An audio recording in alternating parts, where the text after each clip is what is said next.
Hey friend, welcome back. This week I am joined by Grammy-nominated lutenist Ronn McFarlane and Richmond-based classical guitarist Andrew McEvoy, who will actually be performing on the Saturday night concert at Tudorcon 2025 in just a couple of weeks. Whether you're joining us in person or streaming from home, you will get to experience this unique collaboration that blends the intimacy of the Renaissance lute with the richness of classical guitar. It's so exciting. So, in this conversation, we will talk about what first drew them to their instruments, the surprising connections between rock and folk and Tudor music, and the role that musicians sometimes played as spies at court, and what it feels like to bring these sounds to modern audiences. So, if you are into music and history, which you're probably into one of those two because you're here, you will enjoy this conversation. You can still get tickets for TudorCon. All of the links will be below. So let's start off with me asking Ronn what got him into the lute to start with.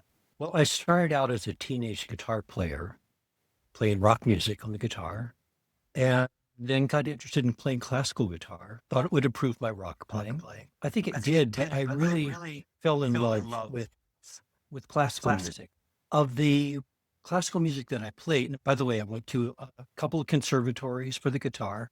But I loved the Renaissance and Baroque music most of all. Most of that had originally been written for the lute and then rearranged for the guitar. So after a while, I just gravitated toward the lute. I thought it would be interesting to see how that would feel.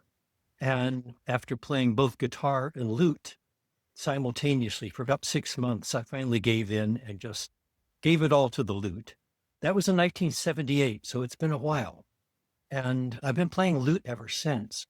And one of the things that I really love about the lute and keeps me interested in it has to do with my rock and roll background, because music of the 16th, early 17th century, a lot of that music is based in popular music of the time and folk music at the time, especially true of English and Scottish music.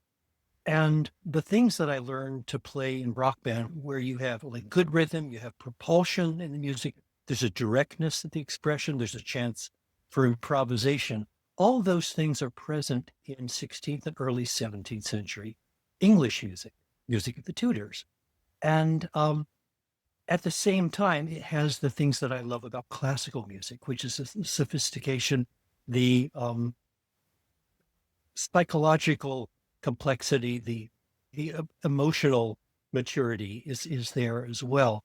So the things that I love about rock music as a teenager and that I loved about classical music as I got to know it are all combined in this repertory in the 16th and 17th century. And that interplay of popular music and what we now call classical music is just endlessly fascinating to me.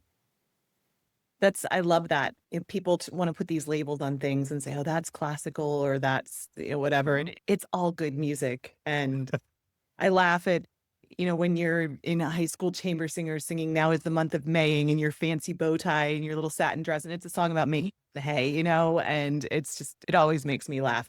So, Andrew, you are a classical guitarist based in Richmond. Tell me about how you came to classical guitar and then how you came to collaborate with Ronn.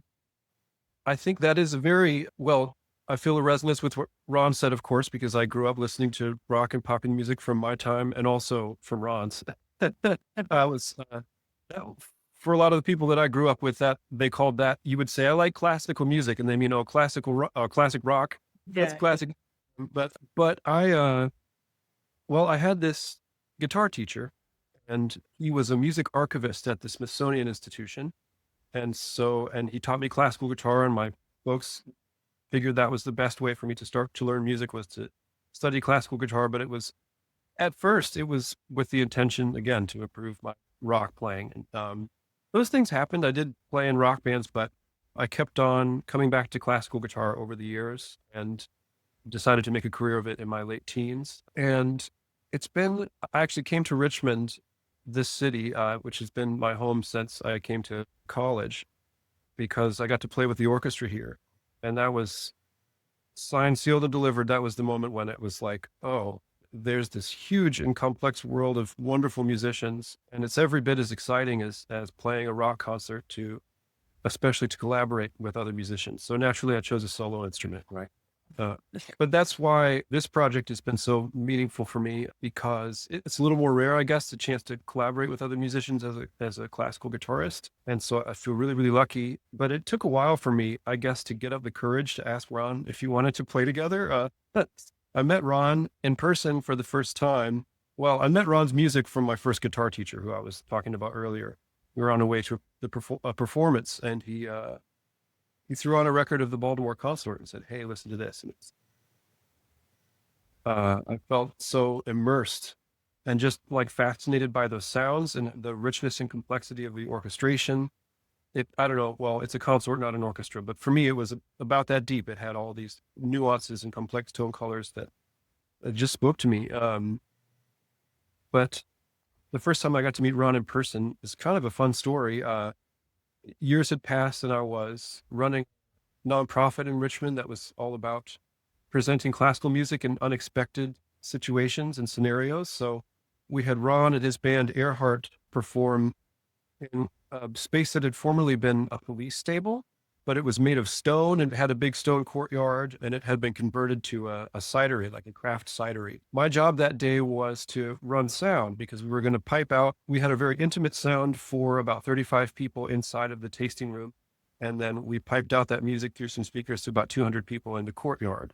And it was a fantastic performance. But one of the first things I ever said to Ron was when he sat down and we were going to test the sound, and Ron, you pulled your lute out, one of your lutes, and it had a broken string right before the performance. And there was a moment there, perhaps for a freak out. And I thought, let's just try and calm down.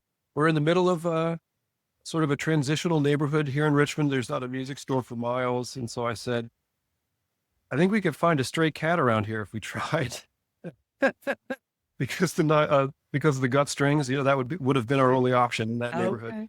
And Ron smiled, and that those of you who come to the performance would probably see that, and it's there was just a warmth to him that I don't experience that often with musicians who are getting ready to perform.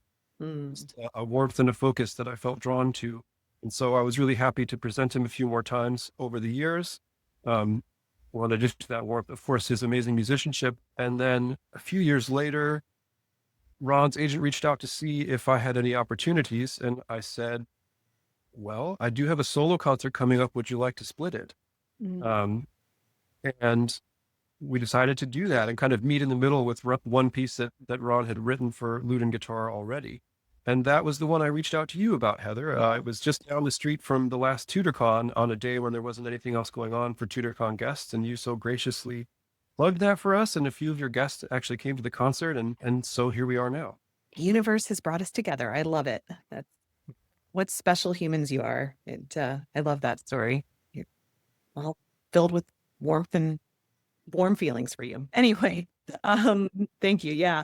So speaking of your concert for Tudorcon this year, I'd love to know a little bit about the repertoire, what you're going to be performing, how much of it comes from the Tudor period. And you can flip a coin as to who wants to answer that. I'll defer to Ron. I'll start out. Yeah. A good bit of it is Tudor music. I think we'll begin with some pieces by Francesco da Milano. He was an Italian composer. Some of his music turns up in English manuscripts of the 1580s or thereabouts. So he was an internationally famous lute star. I love saying that, lute star. You don't hear that very often nowadays. But he was the lutenist to 3 successive popes in the early 16th century. But then we'll be playing a fair amount of English music, some anonymous pieces, which are very collegial pieces where each instrument, they're actually lute duets, but Andrew will be playing one of the lute parts along with me. And the phrases go back and forth, question and answer like, and it's a wonderful opportunity for improvisation as you're moving back and forth with the phrases. We're playing some music by John Johnson. Now, John Johnson was one of the Queen's 3 luters. They were known as luters back in the day. We discourage that nowadays, by the way. We prefer not to be called, I like lutenier myself, but lutenist is. And did the luters do some looting? They played lutes, and they were sometimes accused of being spies, but that's another whole story by itself. But this music by John Johnson would have been music that Queen Elizabeth would have heard. There's a particular piece of his called The Queen's Treble. Don't believe we'll be playing that one, but there's a chance. And we know that Queen Elizabeth did play the lute herself as well. So John Johnson was a big musical force in her court. Now, when Johnson died in 1594, John Dowland thought himself best fitted for the role, as he said, but he never got that role, playing 3 pieces by John Dowland. Queen Elizabeth said that John Dowland was a a lutenist fit to serve any prince in the world, but he is an obstinate papist. He's a Catholic. And I think very possibly she might have maybe not trusted him because of the notoriety that some lute players had, because the lute is very quiet and you get in very close. Sometimes they would even play in the private bedchambers of princes and kings and queens. So they were in a place where they could possibly overhear conversations between heads of state. And if you're a king or a queen, you really need to trust that musician who gets in so close. As good as Dowland was, I think she probably just didn't trust him. But we're playing 3 pieces by him, ending with the Earl of Essex Galliard. Now, I think Dowland didn't actually call it the Earl of Essex Galliard until after Queen Elizabeth had died. He called it Can She Excuse before that. And Robert Devereux, the second Earl, pardon? He wanted to keep his head, right? Yes, indeed. But the Robert Devereux, the second Earl of Essex, was the author of the words to John Dowland's song, Can She Excuse, which has the same melody as the Earl of Essex Galliard. So it's all mixed up in there, very much associated with the court, and particularly with the 1580s, 90s, and early 17th century, early 1600s. I've also written some music for the lute and guitar, and we'll be playing some of that music as well. Oh, wonderful. All right. So I have questions now. To start with, the Essex wanting to keep his head, that didn't work out very well for him. Did not. No. But I mean, for Dowland to set something by the Earl of Essex to music is kind of an incendiary choice. So I'd understand if he wanted to maybe play that one on the down low. Yeah. Yeah, that makes sense. Okay, so one question I have a question about this whole spying thing, because this is something that came up with, who was it? The Spies choir book that was an Alamiri, Petrus Alamiri, who was a copyist, and he was a spy, and he had music for, is it Henry de la Pole? And it was like he was working for him. He was like a double agent. So this is something like I would love for you to talk a little bit more about this whole musicians as spies thing, because it was something that this was a career that could get you into espionage pretty easily, wasn't it? It was. And the thing is, I'm not sure about confirmed cases of spies. There's just a lot of gossip, a lot of suspicion.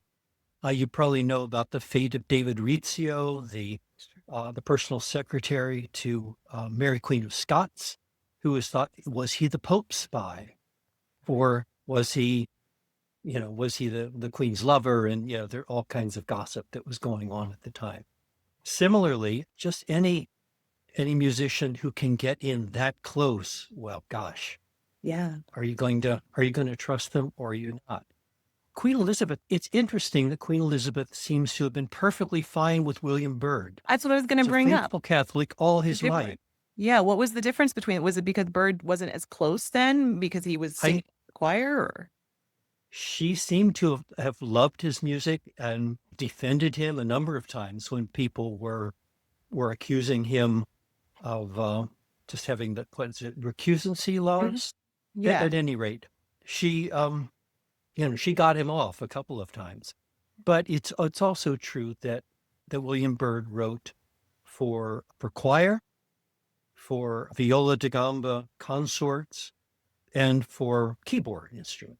Now, I guess keyboard could be very intimate instrument, but perhaps less so than a lute. I can't imagine Bird right in there the way you would imagine a lute player playing such very intimate music. It's really music meant to be heard in a small chamber. It really didn't make it into the time when concert halls came into being. The lute's heyday was a time when music making was very intimate for the most part. You had indoor instruments versus outdoor instruments, but the indoor instruments were very intimate indeed, and none more so than the lute. And now I'm going to go one more tangent because you're talking about the intimacy of the lute, and I'm thinking about David Rizzio, but also Mark Smeaton. So I it was seems, about to mention Mark Smeaton. For Mark Smeaton, yeah, lute was kind players of got into scapegoat trouble. instead of a spy, right? Pardon? Was kind of a scapegoat rather than a spy, or at least not accused of espionage as such, but certainly of Right. subversive activity But with Anne Boleyn. yeah, just the idea that lute players, it seemed like, had this level of intimacy that could actually be very risky depending on how you wanted to interpret it. Was it safe to be a luter? Seems like I a can risky speak- one.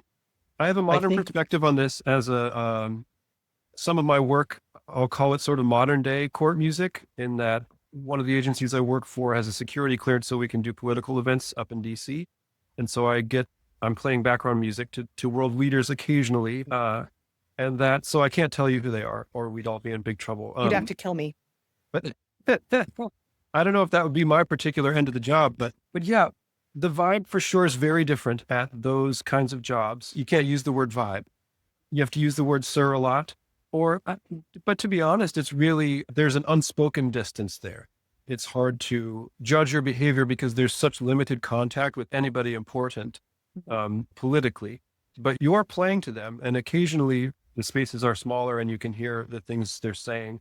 You can certainly, sometimes I hand these people microphones and they're what they're saying to a private audience. I get to hear those things, but I guess my own experience, I suppose someone who is living at court and doing that so regularly for everyday work might have been able to craft a more cogent political philosophy and sell that to somebody. It seems feasible, but at least nowadays, it would have at least been very difficult anyway, even if you were there every day, because I certainly can't start a revolution from behind my bandstand. Right, gotcha. All right. Well, I got a little sidetracked there, but it's fascinating thinking about these careers and spies and all of that. So about your instruments, a lot of people aren't going to be as familiar with early instruments. Can you tell me a little bit about what makes the lute different than the modern guitar, how that's made, how it feels, and how audiences kind of react to it, like what the experience is as an audience member? Sure. The lute is, well, it's an instrument. It descends from the Arabic oud.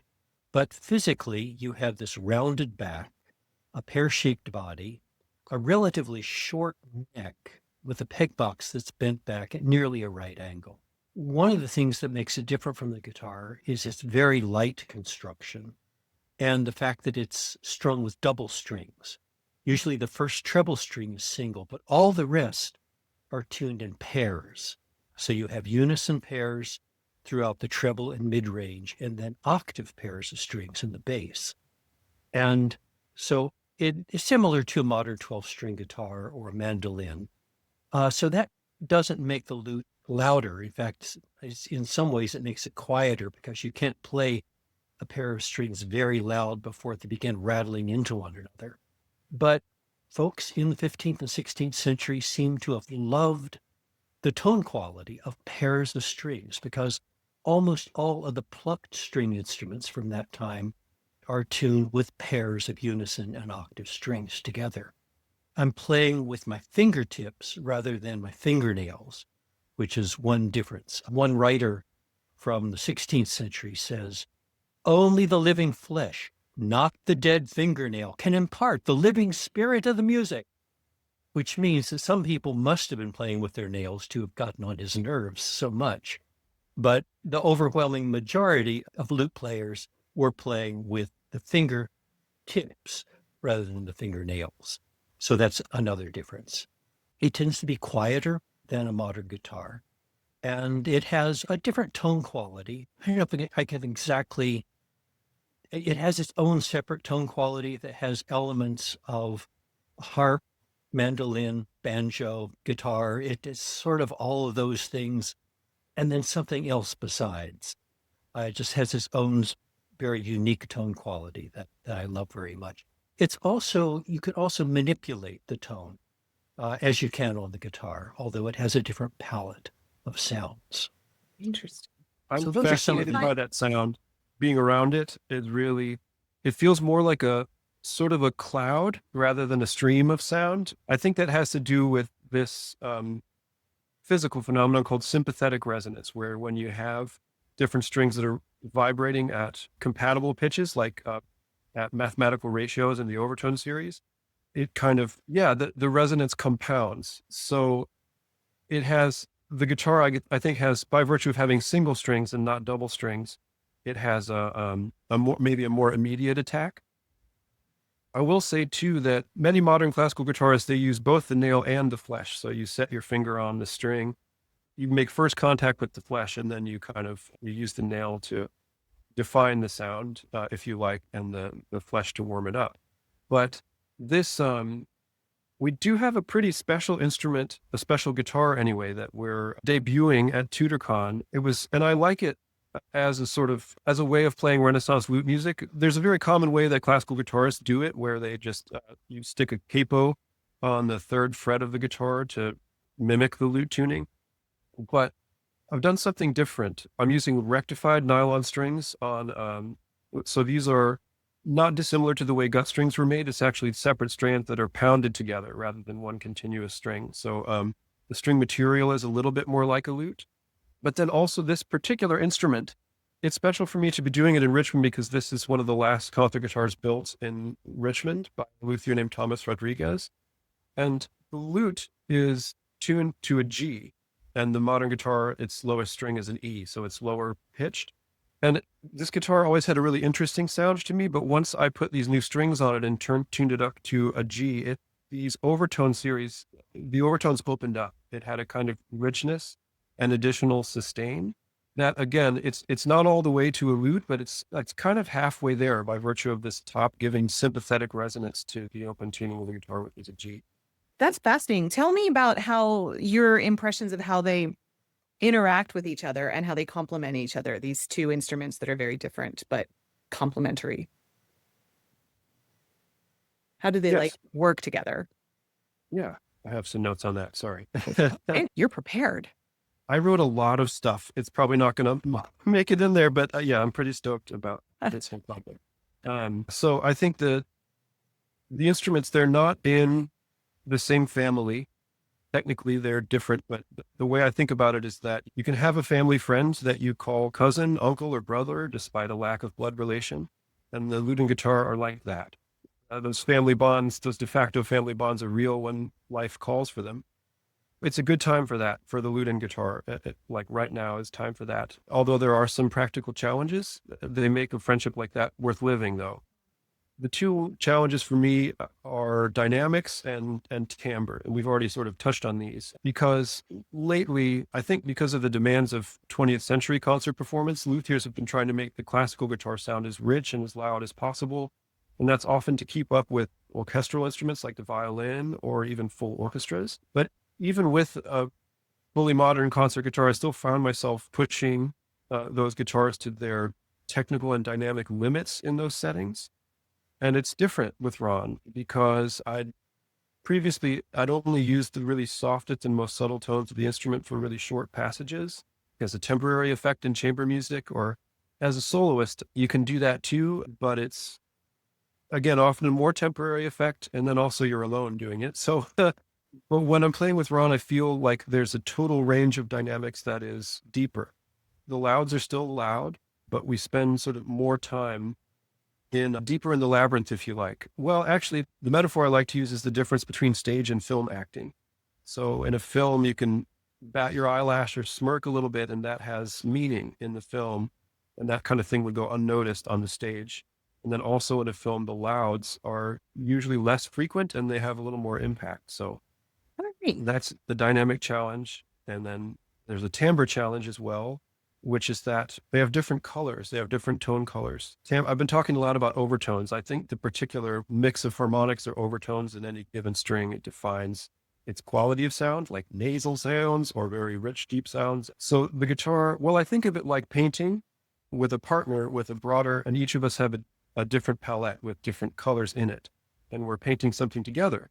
And I think that's really good, a good thing, a good step for these Renaissance duets, because by virtue of having these different colors, we can help reveal the counterpoint, meaning the interaction between the different voices in these pretty dense lute pieces. We're each playing between 1 and 4 distinct voices at the same time, and these voices interweave with one another. And so the result, doing this music with guitar, is more like a mosaic, where you have these little distinct patterns inside a large framework. Whereas the aggregate result of 2 lutes playing it has more uniformity in dense passages, which is beautiful. I want to make sure I point that out. And it's really important to have the duets played as well by 2 lutes to know what that sounds like.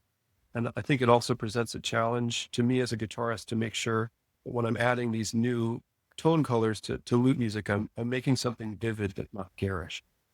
Gotcha. All right. Well, we are reaching, thank you for that. Oh, did I just lose? Did Andrew just drop? Andrew just dropped. Well, he said his piece and then he said, well, I'm out He of here. said it so well. He said it so well. All right. He might be back. It was perfect timing. If Ron, if you could go back and play for any Tudor monarch, and let's not even limit it to England, any 16th century monarch or person, who would you play? Oh my goodness. Yeah. I guess it would have to be Elizabeth. Really? First. Yeah. Sorry, that's so obvious, but I love that time period so much. I'd be scared to death to play for Henry, her father. Yeah. Yeah, he's pretty frightening. What about somebody on the continent? Because there's like, I'm thinking about the court of Margaret of Austria, for example. Such musical history. It's a tricky one. You sticking with Elizabeth? It is. I'm still going to stick with Elizabeth. All right. Thanks. Andrew, if you could go back and play for any 16th century monarch, who would you play for? This question is heavy. Okay. No, I'm just kidding. I have 2 answers. That's okay. You're allowed to.